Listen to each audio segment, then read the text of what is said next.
और ब्रेक के बाद आपका स्वागत है। लखनऊ से खबर का रुख करेंगे, जहां पर विश्व जनसंख्या दिवस के मौके पर कार्यक्रम यूपी जनसंख्या नीति 2021-30 का विमोचन होगा। आज 11:30 बजे सीएम योगी आदित्यनाथ इसका विमोचन करेंगे। सीएम आवास पर कार्यक्रम का होगा आयोजन। जनसंख्या स्थिरता पखवाड़े का उद्घाटन करेंगे सीएम योगी आदित्यनाथ। विश्व जनसंख्या दिवस पर यह कार्यक्रम रहेगा। यूपी जनसंख्या नीति 2021-30 का विमोचन 11:30 बजे सीएम योगी आदित्यनाथ करने वाले हैं। सीएम आवास पर आज कार्यक्रम होगा। जनसंख्या स्थिरता पखवाड़े का उद्घाटन करेंगे।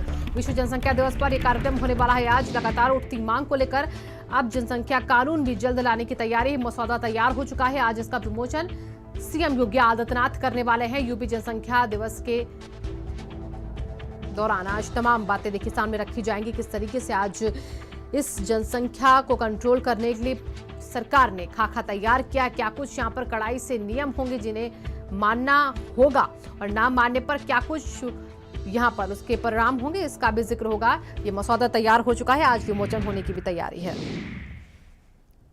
ऐसे पॉपुलेशन बिल का हम स्वागत जरूर करते हैं, क्योंकि ये जनसंख्या वृद्धि एक बड़ी चीज़ है उत्तर प्रदेश के लिए भी और देश के लिए भी।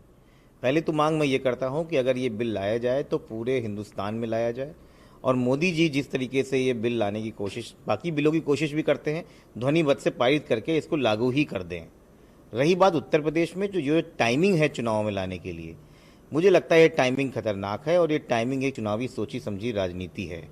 उत्तर प्रदेश में इस समय चुनाव होने जा रहे हैं और इस उत्तर प्रदेश के चुनाव में ये फिर से विभेद पैदा करना चाहते हैं। ये बिल चुनाव की संध्या बेला पर क्यों लाया जा रहा है, ये एक प्रश्न है। और दूसरा ये कि योगी जी पिछले 4.5 वर्षों से मुख्यमंत्री थे, उनको अगर बढ़ती हुई जनसंख्या की चिंता थी तो उस समय उन्होंने क्यों नहीं इस बात को उठाया। जनसंख्या नियंत्रण जो कानून सरकार लेके आ रही है, राजनीतिक फुल एजेंडा है।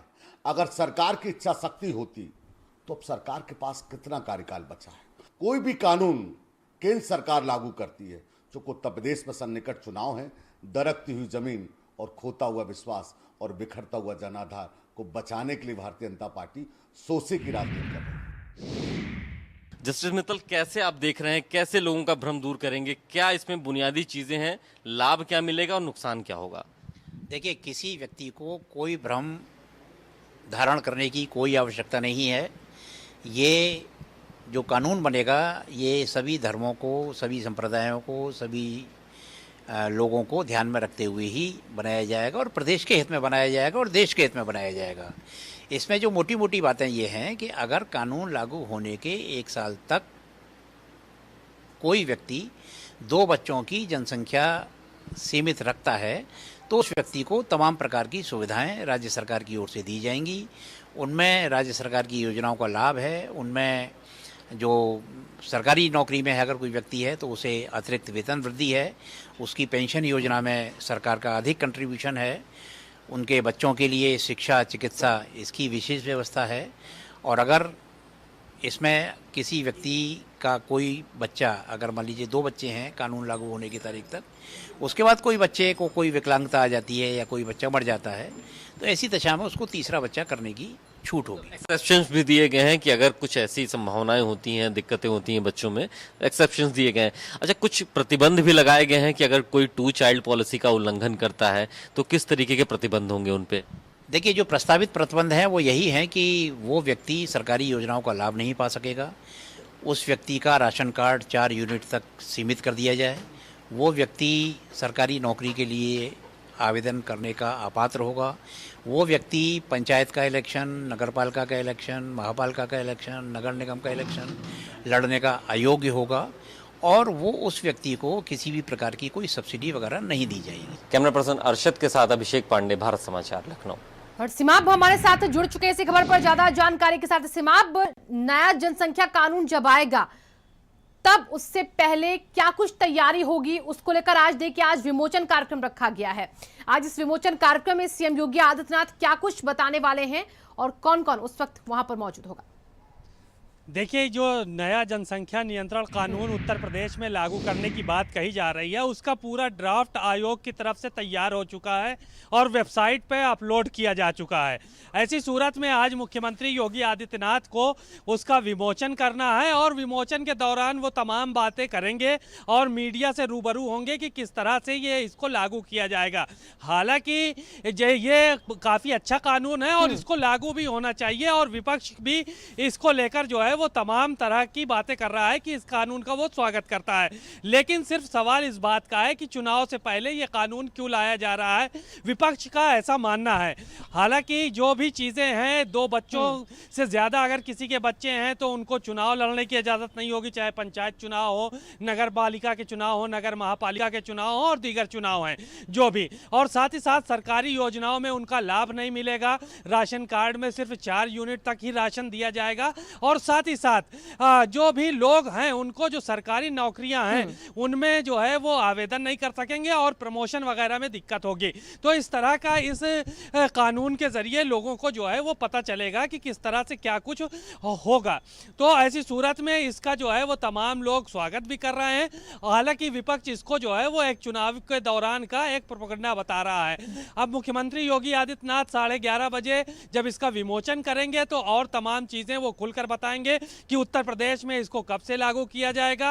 और अभी तो फिलहाल जनता से 19 जुलाई तक फीडबैक मांगा गया है कि अगर इस कानून को लागू किया जाता है तो क्या कुछ जनता का फीडबैक रहेगा, उसके हिसाब से ही फिर आगे की कार्रवाई की जाएगी। यानी कि सिमाम जनता को अपने यहाँ पर कॉन्फिडेंस में लेकर ही इस कानून को लागू करने की तैयारी में यूपी सरकार है। लेकिन विपक्ष ये कह रहा है कि चुनावी स्टंट है ये, तो क्या इसका नुकसान होगा या फायदा होगा बीजेपी को? देखिए, अब ये तो जनता की राय आएगी, उसके बाद ही पता चलेगा कि जनता की क्या राय है, क्योंकि 19 जुलाई तक का समय दिया गया है। अब 19 जुलाई तक जो है वो जनता बताएगी कि इस कानून से उसको प्रॉब्लम है या फ़ायदा है। अगर सबकी राय जो है वो रहेगी, एक मत होंगे, तो जाहिर है कि यह कानून लागू किया जाएगा। हालांकि जो विपक्ष है वो इस कानून का स्वागत तो कर रहा है जगह जगह पर, सारे विपक्ष के लोग, लेकिन वो कह रहे हैं कि टाइमिंग ख़राब है क्योंकि चुनाव एकदम नजदीक है और सरकार जो है वो इसको दूसरी तरह से लागू कर रही है ताकि जो है वो पोलराइजेशन किसी ना किसी सूरत में हो वोटों का। तो ये सब आरोप भी लगाए जा रहे हैं सरकार के ऊपर और कई लोग इस बात की भी मांग कर रहे हैं कि पूरे देश में ये कानून लागू होना चाहिए ताकि नियंत्रण हो जनसंख्या में। और साथ ही साथ जो तमाम तरह की दुश्वारियां आती हैं, इलाज में, लोगों को खाने की समस्या है, लोगों को आवास नहीं उपलब्ध हो पा रहे हैं, तो इन सब चीज़ों पर जब नियंत्रण होगा तो जाहिर है सबको शिक्षा, स्वास्थ्य की सुविधाएं और आवास वगैरह उपलब्ध हो सकेंगे। शिवांगी जी, समाप्त। देखिए, अब बहुत कम वक्त है चुनावों को लेकर, ऐसे में कब तक ये कानून लागू होगा ये भी बहुत जरूरी हो जाता है जानना। क्या उम्मीद है, क्या लगता है कब तक यूपी में कानून आ सकता है? देखिए, अभी इसमें जो है वो समय लगेगा। अब चुनाव के जो है वो विमोचन तो आज हो रहा है चुनाव से पहले, अब इसको जो है वो विपक्ष भी मुद्दा बनाएगा और सरकार की, भारतीय जनता पार्टी के नेता भी, कि हम लोग जो है वो जनसंख्या नियंत्रण कानून उत्तर प्रदेश में लाना चाहते हैं। तो अगर सरकार बनेगी तो ये कानून लाया जाएगा दोबारा से। तो अब ये सारी चीज़ें होंगी। अभी हालांकि इसमें वक्त लगेगा। अगर भाजपा की सरकार दोबारा रिपीट होती है या कोई और सरकार बनती है तो जाहिर है कि वही सरकार 2022 के जो चुनाव हैं उसके बाद जो सरकार बनेगी वही इसको लागू कर पाएगी, क्योंकि चुनाव में समय कम है। उससे पहले ये लागू होना जो है वो उत्तर प्रदेश में नामुमकिन सी बात लग रही। शिवांगी जी, बहुत बहुत शुक्रिया सिमाब, इन तमाम जानकारियों के लिए आपका। फिलहाल हमारी जनसंख्या को स्थिर करने का प्रयत्न किया जाना चाहिए और इसलिए एक कपल के 2 ही बच्चे हों तो ठीक रहेगा। जो इस बात को मानेंगे उनको कुछ इंसेंटिव्स मिलना चाहिए, जो नहीं मानेंगे उनसे कुछ इंसेंटिव्स वापस लिया जाना चाहिए। यहाँ तक तो हम इस कानून से सहमत हैं। और उसमें यह भी लिखा है कि जिस परिवार में एक ही बच्चे का नॉर्म रहेगा उसको कुछ और अधिक लाभ मिलेंगे। मुझे लगता है कि इस विषय पर और विचार करना चाहिए।